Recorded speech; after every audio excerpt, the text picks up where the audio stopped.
Para especialista em direito internacional, possibilidade de deportação de Bolsonaro nos Estados Unidos é real. Congressistas americanos já pediram informalmente a expulsão do ex-presidente brasileiro. Desde o último dia 30 de dezembro, o ainda presidente Jair Bolsonaro deixou o Brasil rumo ao estado da Flórida nos Estados Unidos, e de lá, viu no último dia 9 de janeiro, o pior atentado à democracia brasileira desde a redemocratização do país em 1985. A repercussão negativa dos ataques terroristas no Brasil, similar aos ataques ao Capitólio nos Estados Unidos, acabaram deixando o ex-presidente brasileiro em uma saia justa com o governo norte-americano. Isso que, embora não exista nenhuma acusação formal, a opinião pública internacional tem responsabilizado o ex-presidente pelos ataques. Pelo menos 5 congressistas do Partido Democrata dos Estados Unidos já pediram publicamente a expulsão de Bolsonaro do país, inclusive, a deputada Alexandria Ocasio-Cortez, da Flórida, que em seu Twitter declarou que há quase 2 anos depois do dia em que o Capitólio dos Estados Unidos foi atacado por fascistas, vemos movimentos fascistas no exterior tentando fazer o mesmo no Brasil, em referência à invasão do Congresso americano em 6 de janeiro de 2021. Por apoiadores do ex-presidente americano Donald Trump. Os Estados Unidos devem parar de conceder refúgio a Bolsonaro na Flórida, acrescentou ela.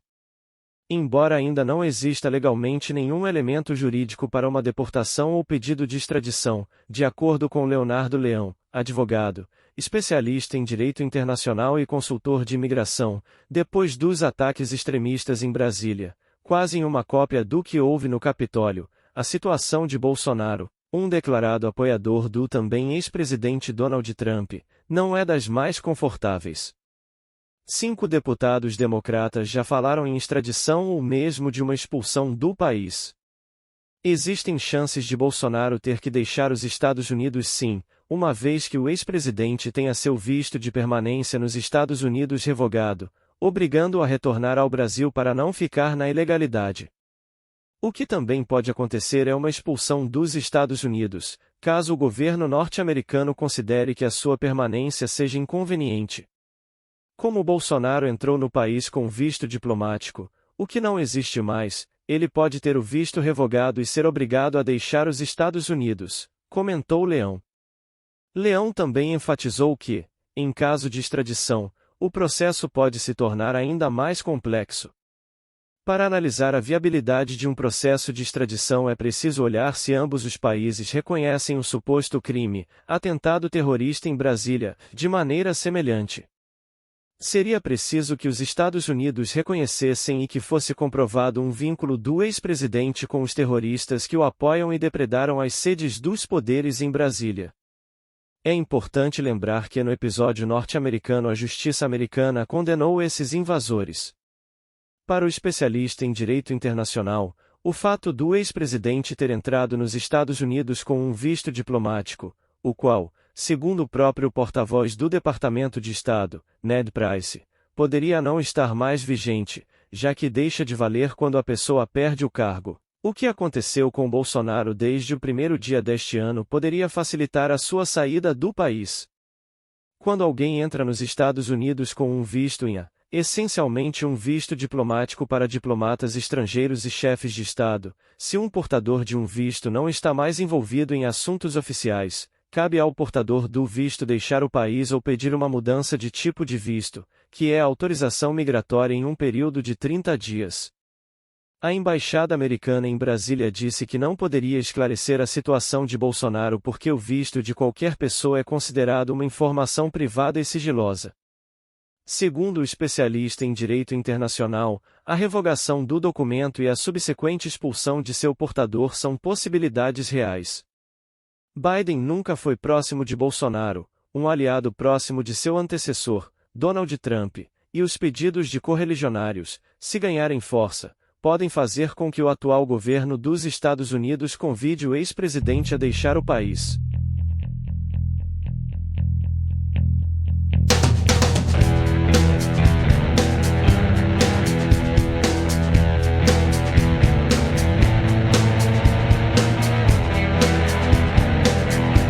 Com Lula presidente, quais são as tendências para o mercado mercado de trabalho em 2023. A advogada trabalhista aposta em novo cenário com mudanças positivas para trabalhadores no próximo ano. Com Lula ocupando a cadeira presidencial em seu terceiro mandato após vencer uma disputa apertada contra Jair Bolsonaro, diante deste cenário, o novo ano deve trazer também algumas mudanças no cenário trabalhista. Um dos grandes desafios do novo governo é diminuir ainda mais a taxa de desemprego, que apresenta queda nos últimos meses. De acordo com o estudo do IBGE, Instituto Brasileiro de Geografia e Estatística, realizado em outubro, o país possui 8,7% de desempregados.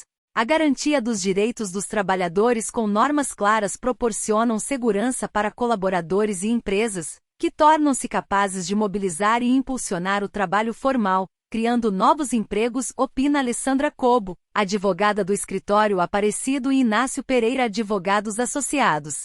No período em que Lula governou o país, os trabalhadores brasileiros puderam notar melhorias na qualidade de vida e no salário mínimo, muito por conta também do processo de crescimento que o país atravessava naquele momento.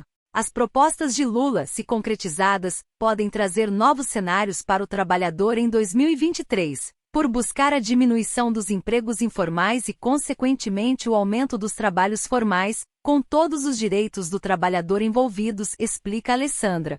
Possível retorno do Ministério do Trabalho. Após a eleição de Jair Bolsonaro, o Ministério do Trabalho foi extinto em 2019, tornando-se uma secretaria especial do Ministério da Economia. Em 2021, foi recriado oficialmente, desta vez denominado de Ministério do Trabalho e Previdência. Com a vitória de Lula, a tendência é de que a pasta volte a ser exclusivamente voltada para o setor trabalhista. O retorno do Ministério do Trabalho permitirá fixar com maior praticidade as diretrizes, além de fiscalizar o cumprimento das normas, com a finalidade de manter o equilíbrio nas relações trabalhistas e o cuidado com a taxa do emprego formal no país, conta a advogada. Pejotização e regulamentação de profissões. Uma das grandes tendências após a reforma trabalhista foi o crescimento do número de profissionais cadastrados como PJ, pessoas jurídicas que fornecem trabalho para empresas como MEI, microempreendedor individual, ou de outras maneiras. De acordo com uma pesquisa do IBGE, a quantidade de empregados no país sem carteira assinada no setor privado atingiu 12,5 milhões de pessoas ao fim do primeiro trimestre deste ano. O novo governo deve olhar para os trabalhadores de forma a garantir que todo direito seja assegurado. Certamente esse assunto será pautado nas discussões sobre as novas alterações dos direitos trabalhistas, visto que a pejotização, muitas vezes reduz garantias mínimas do trabalhador, relata a especialista. Além de atenção nesta pauta, Lula sinalizou que pretende regulamentar profissões de trabalhadores de aplicativos como Uber e iFood, para que assim possam ter redes de seguridade social. A regulamentação das profissões dos motoristas de aplicativo e delivery certamente poderá garantir direitos fundamentais para esses profissionais, como férias, o 13º salário e folga, assim atraindo mais pessoas, finaliza Alessandra. Sobre a doutora Alessandra Cobo, bacharel em Direito pela Faculdades Adamantinenses Integradas, em 2004, especialista em Direito do Trabalho pela Pontifícia Universidade Católica de São Paulo, em 2009, pós-graduanda em Direito Administrativo pela Pontifícia Universidade Católica de São Paulo e inscrita na Ordem dos Advogados do Brasil sob o número 225.560.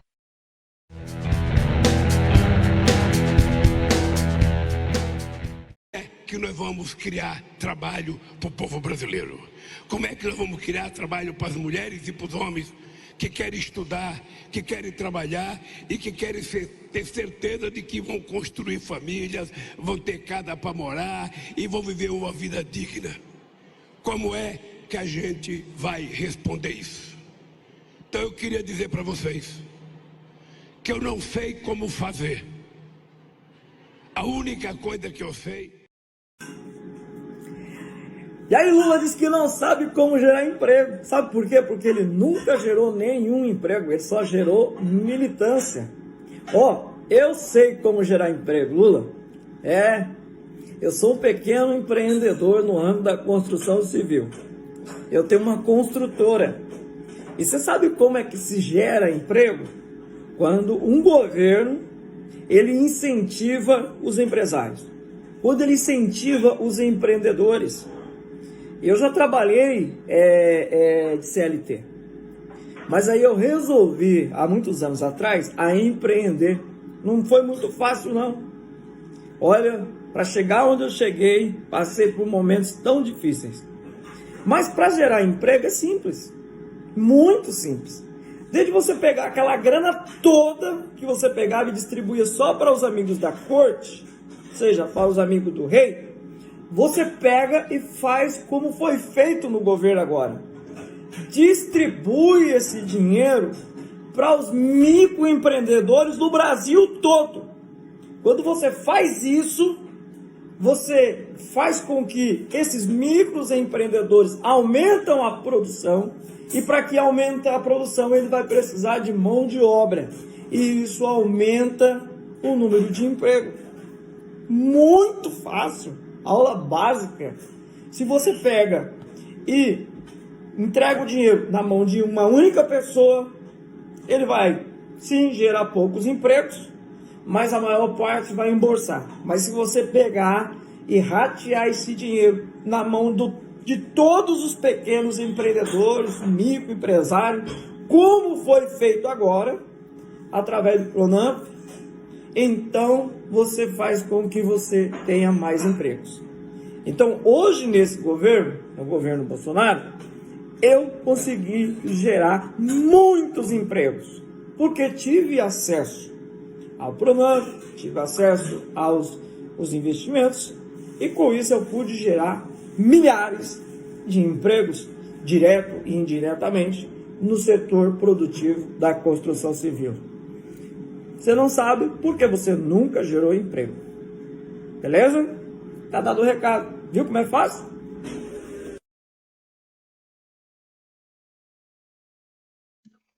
É possível a gente fazer a economia voltar a crescer. É possível a gente voltar a crescer com muita responsabilidade. É possível a gente voltar a crescer com distribuição de renda e de riqueza. E é possível a gente gerar um emprego em que garanta ao trabalhador um pouco de seguridade social. Nós queremos efetivamente investir muito no fortalecimento do sistema cooperativo nesse país. Queremos investir muito no micro e pequeno empreendedor. Queremos investir muito no pequeno e médio empresário. Mas nós queremos que o trabalhador tenha um mínimo de seguridade social, que ele tenha garantia de previdência, que ele tenha garantia de registro, que ele tenha garantia de que quando, por motivo qualquer, ele estiver em possibilidade de trabalhar, o Estado garanta a ele o mínimo de segurança. Porque senão a gente não terá um mundo de trabalho sadio e saudável, a gente terá um mundo de barbárie. Se você gostou desse vídeo, colabore com o nosso conteúdo deixando seus comentários. Inscreva-se no canal e ative o sininho para ser avisado toda vez que eu postar um vídeo novo. Artigo 220 da Constituição. A manifestação do pensamento, a criação, a expressão e a informação, sob qualquer forma, processo ou veículo não sofrerão qualquer restrição, observado o disposto nesta Constituição. Agradeço a todos pela audiência. Um grande abraço e até breve.